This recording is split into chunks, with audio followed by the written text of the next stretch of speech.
to start with, just I'd like you to tell us how this project, how it started. I know it's a script that you have written some years ago, yes. And how did you have the idea to be back to this project? Well, yes, I wrote this script in 1998, and there were a couple of attempts to get the film made that fell apart for various reasons, and I kind of forgot about it, basically, and I think I was getting involved with History of Violence, and which was quite a different kind of movie. And it was only recently that my producer in Toronto, Robert Lantos, who I've worked with several times before, at one point he pointed out to me that I hadn't made a movie for 5 years, and I said, "Yeah, I wrote a novel. Maybe I'm not going to make any more movies." And he said, "I really think you should make another movie, and I think it should be the script of yours, which was called Painkillers." And I said, "Oh, that old script, I haven't read it for 20 years. And he said, "Well, I really think this is a movie we should make together." And I said, "Well, look, it's basically kind of science fiction, horror, whatever it's a genre picture, and technology has moved on, society has moved on. I'm sure it's completely irrelevant." And he said, with a classic kind of depth to his voice, he said, "No, it's more relevant than ever." And I thought, well, this is a very good line. I'm susceptible to good dialogue. And I thought, okay, I'll read it, And I read it, and I thought it was pretty good. And not only did I think it was good, but I also felt that it was written by somebody else, not me. And that, too, was intriguing, because that means that it was kind of fresh and surprising rather than old hat, even though obviously there are connections between this movie and many of my other movies. People talk about Videodrome, they talk about Existence and so on.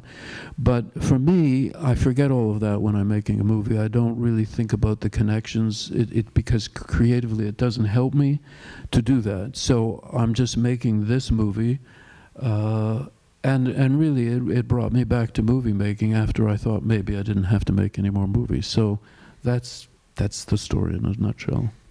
Yeah, well, I think it's like he said, Robert Lantos, more relevant to do it now than 20 years ago, because I think the script. I don't know if you changed it a lot, the script. No, I didn't change a word, but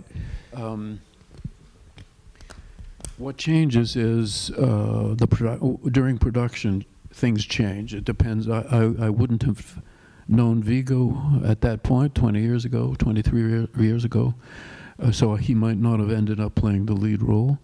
I'm sure that I wouldn't have shot it in Athens as we did shoot it, because Athens at the time was not a city that offered subsidies and support for filmmaking and so on the way it is done now in Greece.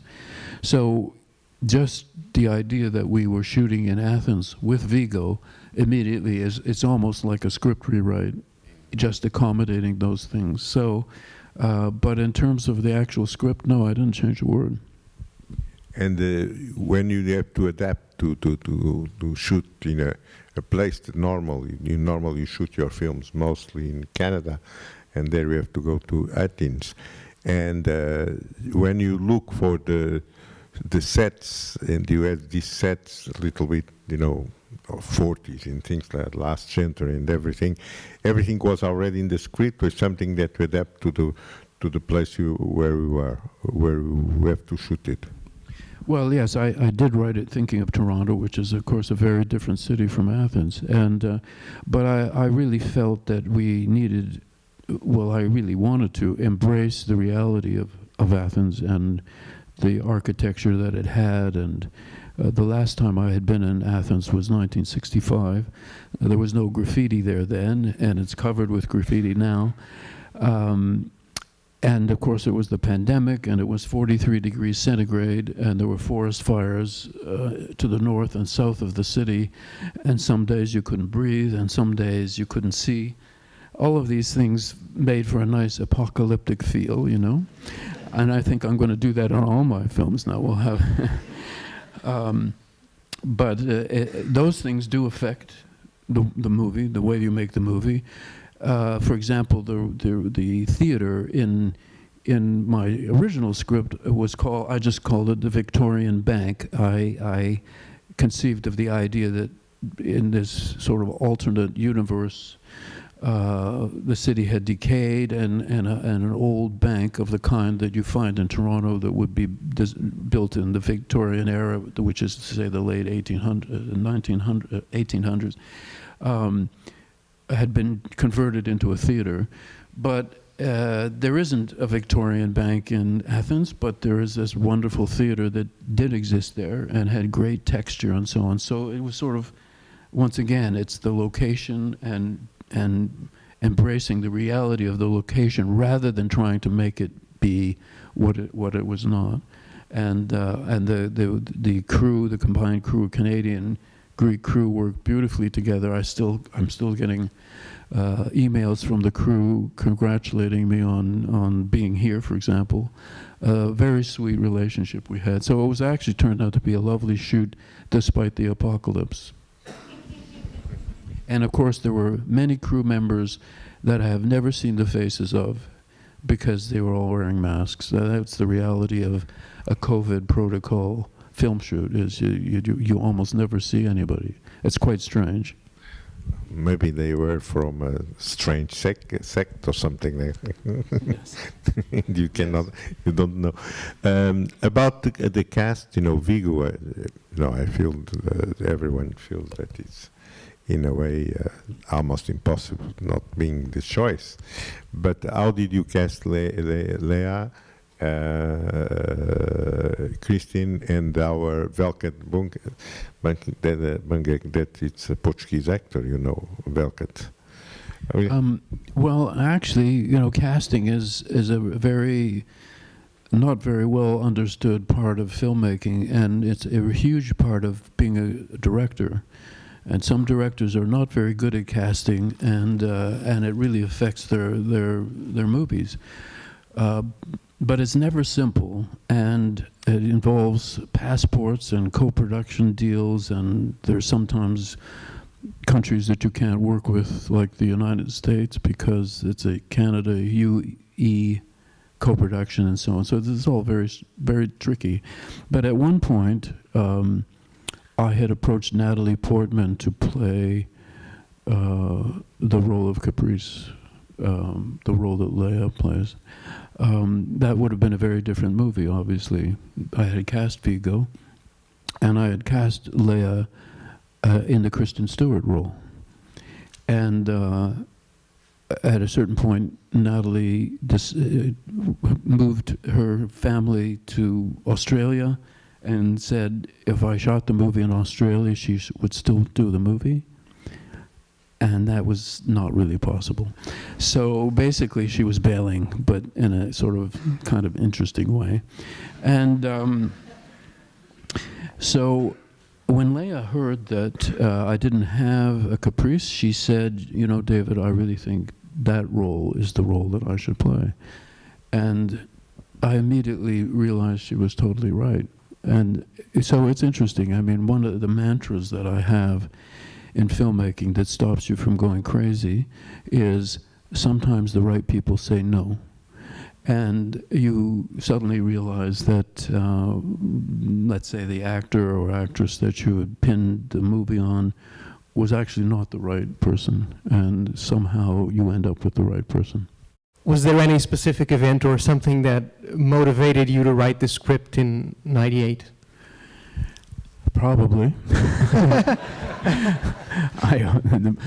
But it would be really my understanding always was that technology is really an extension of the human body, one way or the other. And so, and then it's interesting to see that the technology then comes back to change the human body. So the idea that we are not animals in the jungle subject to evolution that we don't conceive of or understand or control, but that in fact we have taken control of our own evolution. Our bodies, our nervous systems are absolutely not the same as the people who lived 200 years ago, never mind 3,000 years ago. And part of that is because of the Industrial Revolution, the fact that we have created light and heat, the fact that we are putting all kinds of chemicals into our bodies, because of medication, for example, and legitimate reasons. But our bodies are reacting to all of these things and are evolving under our own pressures of technology and cultural pressures as well. And but we don't seem to be very conscious of that. And I've been aware of this for many years. It's the idea that, you could, of course, the fear would be that if you suddenly decide that, yes, we are in control of our own evolution, so let's have a plan as to how to control this, you might end up with, a kind of Nazi-like eugenics program. So this is not exactly desirable, I would say. But at the same time, the possibilities are there and are being subtly promoted, the idea that you could perhaps eliminate some genetic diseases because of genetic editing that we can now do with the CRISPR program and so on. So these are all to me, very intriguing things, because as you see in the movie, body is reality. That's the mantra of the movie, and I think that's the truth. I mean, I think that we can go into that discussion, but the idea that that there is an absolute reality that is out there is not. Is impossible. It can't exist. I mean, the reality of a spider in a spider web its reality is not a human reality. And it has to do with the spider's nervous system, its sensibility, its eyes, the purpose of its own evolution. Anyway, I could go on for a long time and be very boring. Go. Viggo and I talked a lot about how the movie should end and what the look should be on his face and stuff. And we talked a lot about Carl Dreyer's film, The Passion of Joan of Arc. And it's a silent film, black and white silent film. She's being burned at the stake, and there's an amazing close-up of her and a tear that comes down her face. She's being burned to death. But it's a kind of, there's almost a joy in her face. It's not just suffering. It's a strange, interesting thing. And so how to feel that? I mean, in other words, I really don't feel that I'm doing anything self-referential, even if things in this movie remind you of 5 of my other movies. But I'm not really thinking about it when I'm making the movie, so that isn't really an element. Really, it was just, I did the shot that you see that precedes that shot, which is the Ring camera that Leia is using. And, but it didn't get close enough to him. And so we took another take that we had done, and we cropped into it and rendered it in black and white and got very close. And it was legitimate to do because we were then giving you the Ring camera point of view, which you had seen earlier in the movie and some other scenes. So that's really how it happened. That was really, in a sense, a creation in the editing room of a new shot, based on, one of the outtakes that we had done. Does that answer your question? Yes, thank you. Okay.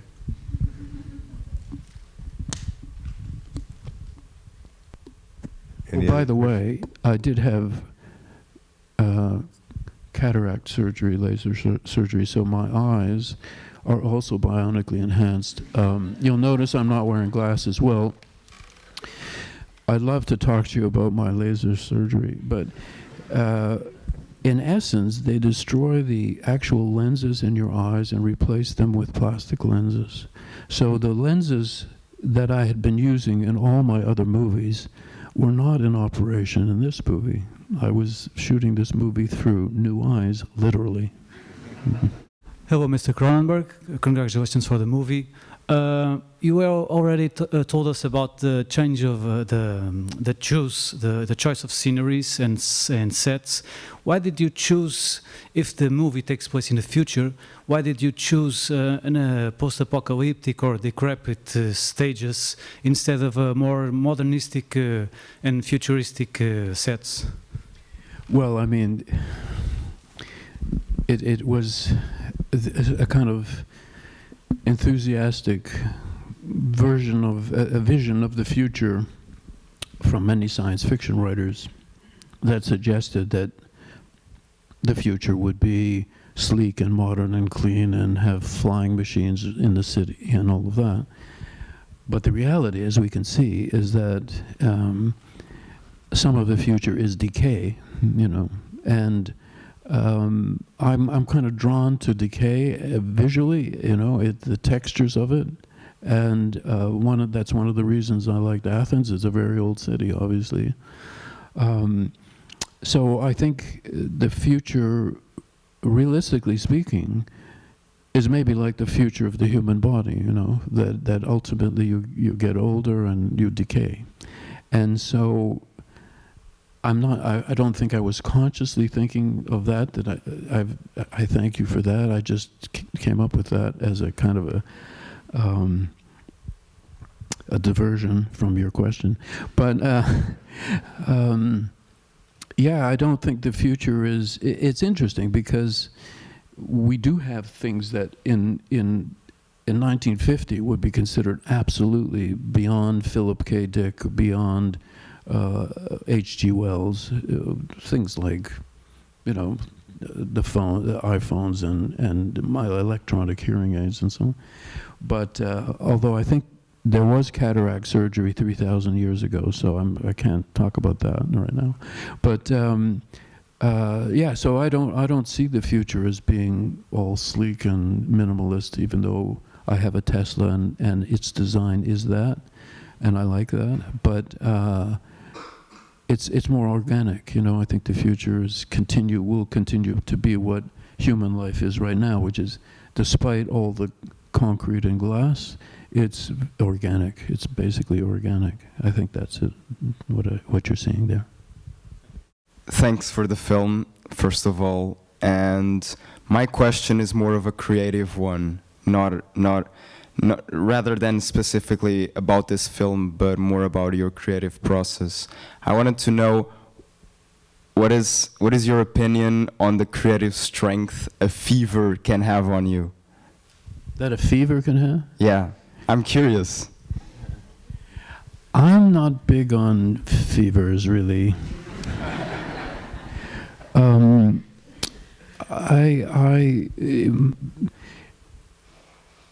It's strange. It's a really interesting combination of rationality and calmness and consistency that I think really is what you need to write, let's say, a novel, which I have done. I've written one novel, and fever doesn't work there, you know. You really need to be consistent and rational and almost boringly bourgeois, you know, to write a novel. The poet, the crazed poet, well, okay, poetry, you might be able to get away with a fever dream, you know, because it's short. But no, I think the creative process is easy to over-dramatize. And of course, you know, there have been eras in English literature that with Lord Byron and Keats and so on, the romantic movement in literature, and sort of emphasize that. But for me, it's a much more sane. It's not insane. It's sane. I wanted to ask you about the process behind how do you conceptualize the machines you see in some of your movies, like The Fly, or in this movie, the machines that they use. I wanted to ask you if you give the initial idea for the image of the machines, if it's the creative team that designs. Yeah. Well, in the script, there's always a description of the machinery, but it's never enough to actually create the machinery. So, for example, strange things happen. For example, in The Fly, I talk about the telepod that transports the characters, and the first obvious kind of design was like a shower stall, and I said, it just didn't work for me, of course, and this was suggested by my production designer and so on. And I said, look, I have a motorcycle in my garage. It's a Ducati. It is a single-cylinder motorcycle with fins, and it has a great organic look. It's really quite beautiful. Come and take a look at that, because I think that's what the telepod should look like. And so Carol Spear, my designer, on most of my movies, production designer, immediately herself took wrenches and took the motor out of my motorcycle, and the motor has never gone back in after all these years. It's still sitting in my garage, just the motor. So that the cylinder of the Ducati motorcycle, this is around 70. It was a 1970s motorcycle, really, turned upside down with fins. And Ducati enthusiasts, in fact, I went to the Ducati factory in Bologna in Italy, and this is celebrated, like the Fly is a Ducati, So, so that's one strange way that it can develop, but there's no rule, really, for this movie. The orchid bed that you first see Vigo in the script, I called it a spider bed, the spider web bed, and I conceived of it as being a spider web. But when we really tried to actualize that in a way that would support a body in it, it really looked kind of tacky and barren and not very interesting. And so I said, we really have to throw that away and really find something more organic. The Sark unit, which was described really as a kind of insect larval casing and so on, was sort of suggested the way that the other device should go. So that you see, it is a collaboration, because then now I have storyboard. I don't use storyboards, but we have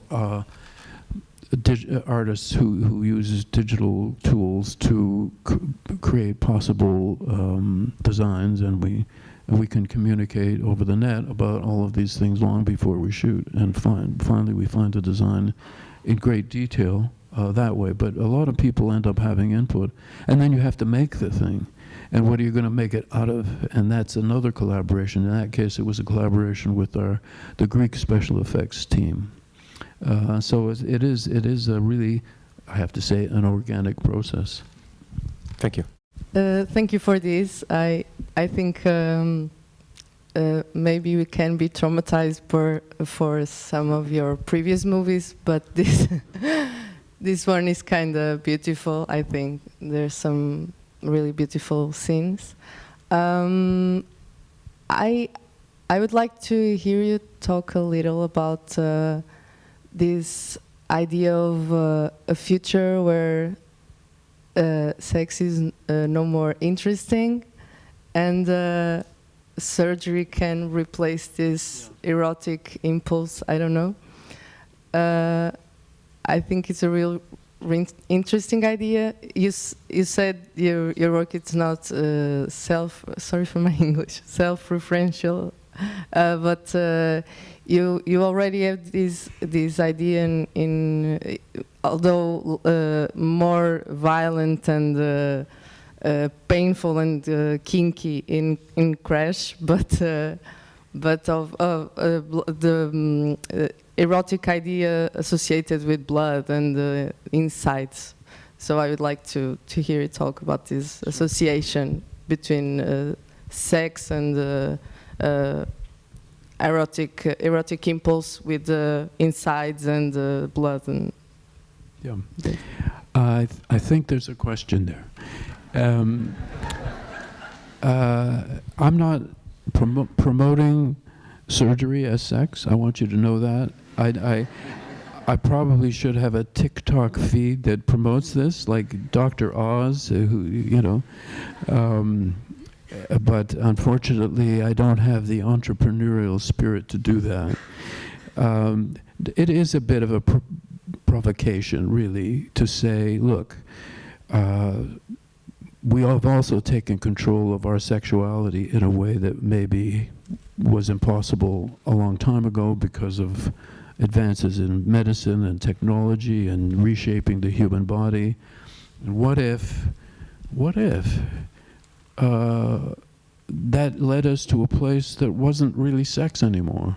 Because we know that reproduction and sex have been separate from the beginning of, you know, almost human culture.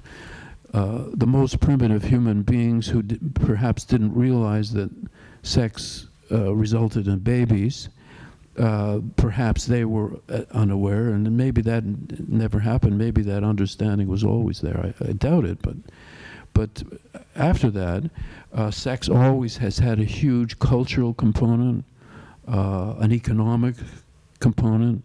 It's never just been sex between two people, let's say. And so if you expand that, you might say, what if it really quite goes off the rails and it's sort of sex as we know it just doesn't exist anymore? It's been replaced by a few other things, you know. And one of them, and it could even be things that are physical, like surgery, but are not what we would normally consider sexual. So it's really just a meditation on that. It's not really, I'm not really suggesting that, you know. However, if you want to try it, you know. Thank you for the film. And I have a question. You're telling that people kind of evolve in the digestion and all these things. So I have a question. How do you think, what will be the kind of future form of film consumption? Or sorry, you have to speak a little louder, please. Yeah. What will be the future of film watching? Like now, it's almost hard to watch film for like, I don't know, 40, 30 minutes. You get tired because all this kind of TikTok, Instagram, social media. So it's kind of like, I don't know, chemicals in our food.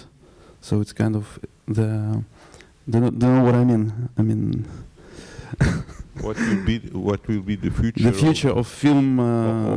How you see the film in 30 years, or what is the future of seeing films? Maybe it will be not like 1 hour and a half, and maybe like 30 seconds into your brain, directly. What do you think about this?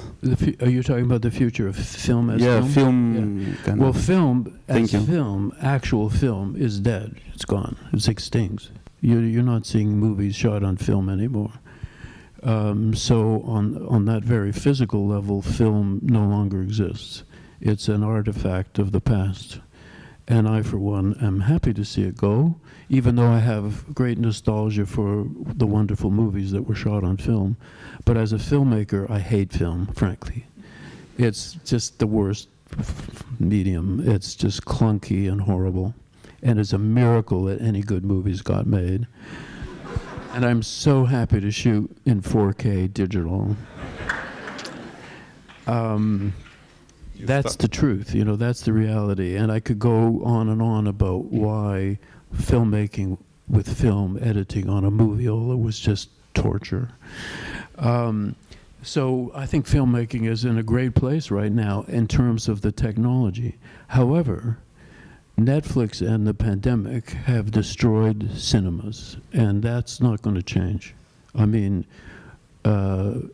people have understood because of the pandemic and watching Netflix streaming and so on that you can have an actual cinematic experience at home. You can have it on your iPad or your phone, or, as I said to Spike Lee, I'm now watching Lawrence of Arabia on my watch. There are 1,000 camels, I can see every one of them. I was kidding, of course, but I was serious in that because this was in Venice a few years ago when Crash, the restored version of Crash was shown, and he was talking about the cathedral of cinema and all that stuff. And honestly, the last few times I saw movies in a theater was not a great experience. You know, the projection is automated; it often goes wrong. The last time I saw, what was it? It was a movie based on Colette. Maybe it was called Colette. With Keira Knightley, and the projection suddenly started to go red. This was a digital projection, and a woman came out and said, "We're stopping the movie because there's a problem. Take a break, 15 minutes, come back, and we'll have it fixed. You know, go to the bathroom or buy popcorn," she said. So people did that, and we came back, and then she said, "Unfortunately, we don't know where we stopped the movie. So we're going to run it at high speed, and could you tell us when you see..." I'm not kidding, that actually happened. So I have better results when I watch at home on my own TV set. So I hope I've answered your question, sort of. But you don't think that seeing with in group is better than seeing alone at your place? Spectators. It depends who your friends are. I think, honestly, that films will be shown in film festivals, and that's really where you will sit like this and see them. And then there will be a couple of small cinemas that show strange things to strange people. And then there'll be the bigger cinemas and cineplexes and so on that show superhero movies. And that's, I think, the fate of cinemas. I could be wrong, of course, but I really think that's what's going to happen. I mean, the young people that I talk to, I have 3 children and 4 grandchildren, and I see them and talk, and they all talk about what streaming series they should look at next. You know, they're not talking about movies anymore. But I can give you an example. Your film is in all over. You can see it anywhere in iPads, everything in 4K, and even like that, you have 1,000 people on Thursday, and we have 200 people here. The people wants to come and see it in big screen anyway. Yes. I think I'm happy to have that happen, but I can tell you that in about 4 South American countries, Chile, Argentina, Brazil, Crimes was released on the Mubi platform and had great ratings. It's such a strange thing, ratings for streaming. It was very successful release. So odd, not a cinema was involved, you know. So I think that's where it's going. I mean, whether it's better or not is that's a whole other question. You understand now. You have the next 10 days. Maybe will be the last 10 days of this cinema. You have to. So you should get out there. Yeah. Hi, David. Really love the movie. My question, basically, a few years ago, you. I'm not sure if he's. Yeah, I'm here. Oh, yeah. A few years ago, you basically interrupted your career as a filmmaker. You wrote your book. Did leaving the audiovisual medium to a purely textual one change the way you looked, change the way you transfer words to images? Well, the strange thing about writing this novel, which I thought I would be a novelist before I even thought about being a filmmaker, and I thought I would write a novel in my 20s, which means that this novel was written 50 years later than I thought it would be. It wouldn't be the same novel, obviously. But the strange thing was that writing the novel felt like directing to me. And I hadn't expected that. Because, of course, the words are important, and in a movie, from a script, the only words that matter are dialogue. The dialogue is what ends up on the screen as it is in the script. But everything else is up for grab. You know, you describe, for example, a Victorian bank, but you end up shooting in a real cinema in Athens. So that all changes, but the dialogue remains. In writing my novel, which was called Consumed, excuse me,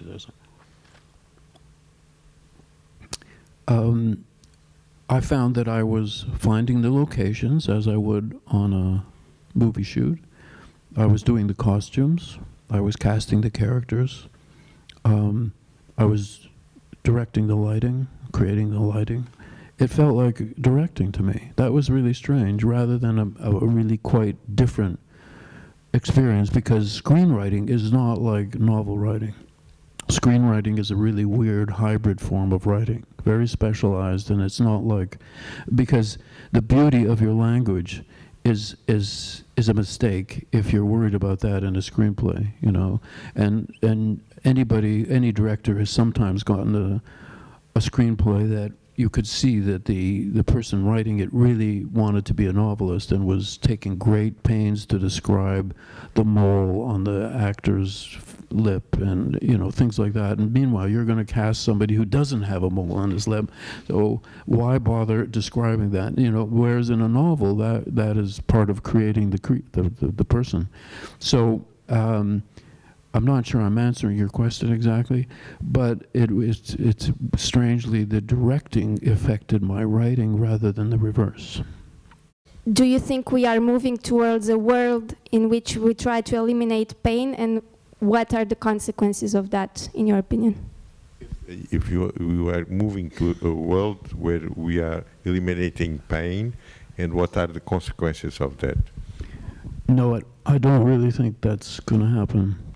One of the things that in a way is an evasion in this movie, Crimes of the Future, is the consequences of no pain, which is discussed by one of the characters briefly. You know, we need pain, it's a warning system and so on.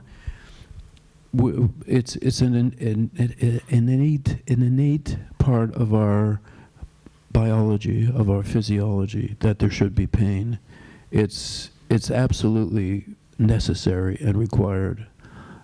Children who are born without the ability to feel pain don't live very long, because I mean they chew their tongues off, they break their legs and they're not aware of it. I mean, they have terrible diseases that they're totally unaware of until it's too late. So I really don't think that, despite the strangeness, the possible strangeness of our evolution into the future, I don't think absence of pain is actually going to be a part of that future. Hi, I've seen all of the movies that you made with Viggo Mortensen. They're all fantastic, and I wanted to ask you if you could tell us something about your professional relationship with Viggo Mortensen, your collaboration with him through the years. Acrimonious. Full of anger and stress. I don't believe that. No, you're right not to believe it. In fact, he even cast me in his movie, Falling, that he made a couple of years ago in Toronto, as a proctologist. That's how he sees me. Because we have had that relationship, you know. Yeah, no, Viggo is a lovely person and a real multi-talented person as well. He's a poet, he's a musician, he's a publisher, and recently now he's a director. He's come to directing quite late, but he's now directing a film in Mexico that he It's a Western that he wrote and is producing and is acting in and is directing. Yeah, we really get along. We have a very personal relationship as well. That doesn't always happen with actors that you work with, and even when you have a good time working together, you don't always stay in touch and so on. He and I have stayed in touch, and we know each other's families. We are constantly talking to each other. But even given that, you don't do an actor a favor by miscasting him. And I think Viggo can do many things. For example, he was really worried about playing Freud in A Dangerous Method. Casting Viggo Mortensen as Freud is not an obvious choice, I have to tell you. And yet, he made it work. We made it work. I could see that he could do that. Likewise, in this movie, Viggo didn't really want to play the lead. He didn't see himself in the lead. He thought he wanted to play the detective Cope, and I had to convince him that this was the role that Tensor was the role that he should play. So it's maybe not what you think. It's not an automatic thing. We're both professionals, and so we have to be able to say no to each other. If Viggo really didn't feel like that he was right for a part, I have to accept that he would say no, and it wouldn't damage our friendship. And likewise, he accepts that I'm not going to cast him in every movie. I mean, he wouldn't want that anyway. But so it's a really flexible, it's a really deep friendship that is both artistic and emotional. Thank you, David, for this moment. Thank you. Thank you. Thanks. Thank you.